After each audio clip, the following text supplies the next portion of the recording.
What's up, everybody, and welcome to the channel. Today we're going to be taking a look at another $5 Friday find, and this is the McFarlane Toys DC Superpowers Deathstroke. Gotta admit, guys, I don't actually collect these at full price. I don't collect them at full price, but this one we can see here was $4.48 at our local GameStop, and that is $4.48 Canadian. Regular price for these are around like 19.99 Canadian. So uh, I do grab them when I can find them on discount. If I can find them on sale, I will pick them up. I do have a few. I really like them, but I don't think that they're actually worth full price, if that makes sense.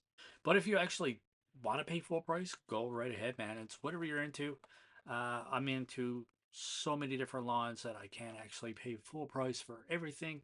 And there's a lot of stuff that I kind of scale back and don't collect. So, but this one was too cool to pass up on.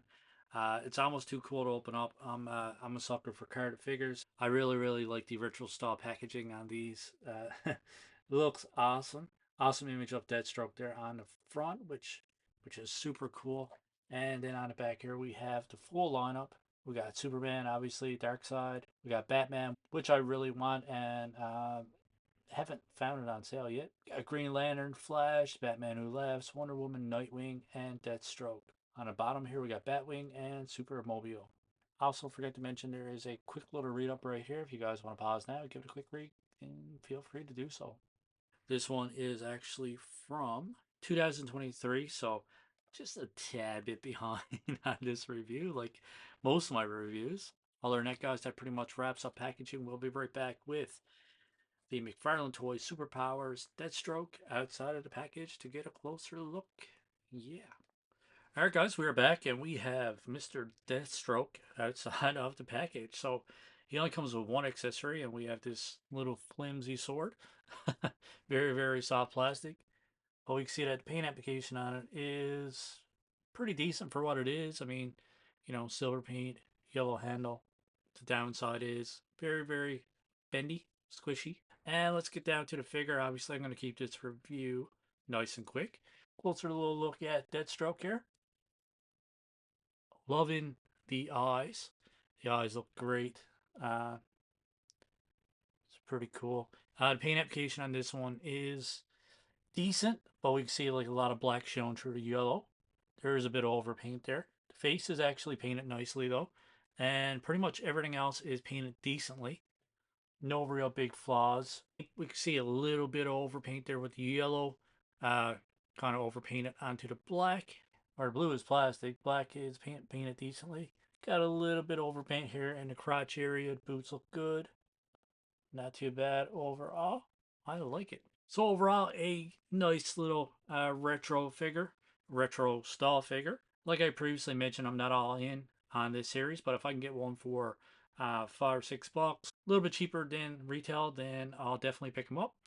This one, no exception. Like I previously mentioned, I got this one for $5, which is a great price in my opinion.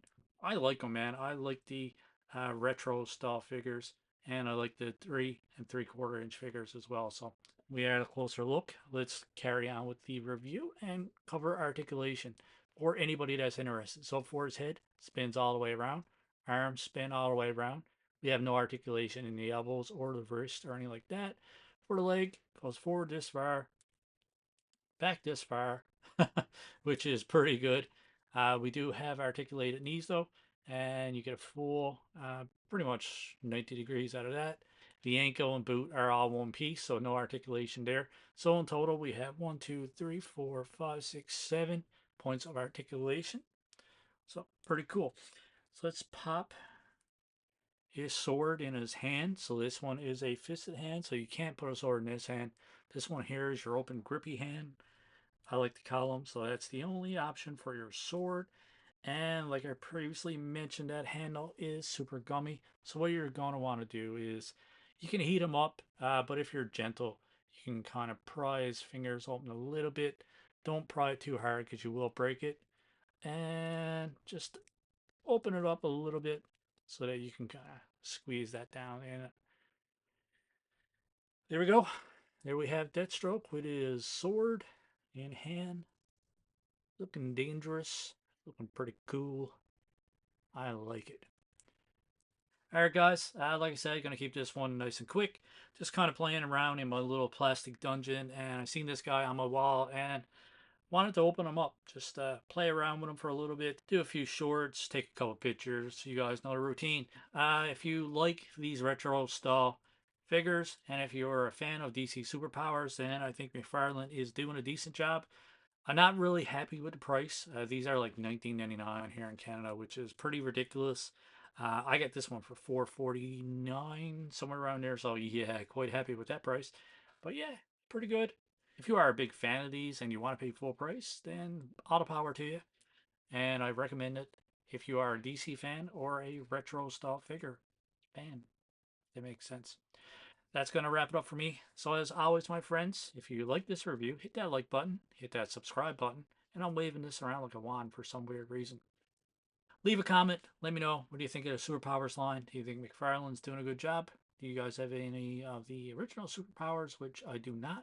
And if you do collect Superpowers, which one do you recommend? What is your favorite figure in the Superpower lineup?